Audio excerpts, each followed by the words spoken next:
அத்திவரதர். இந்த அத்திவரதரை பற்றி நிறைய கேள்விப்பட்டிருப்பீங்க. காஞ்சிபுரத்தில் 40 வருஷத்துக்கு ஒரு முறை மட்டுமே தரிசனம் செய்யக்கூடிய ஒரு அமைப்பு அத்திவரதருக்கு உண்டு.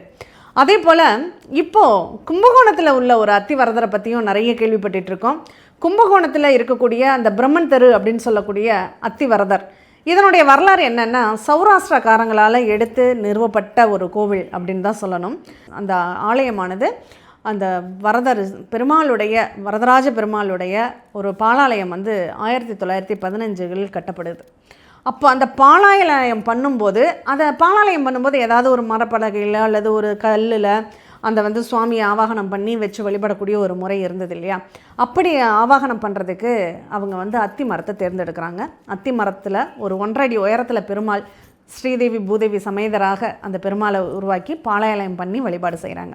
அதுக்கப்புறம் அந்த பெருமாளை கோவில் கட்டி பிரதிஷ்டை பண்ணதுக்கப்புறம் இந்த பாலாலயம் பண்ணின பெருமாளை அங்கே உள்ள ஒரு பெட்டக அறையில் வச்சிடுறாங்க.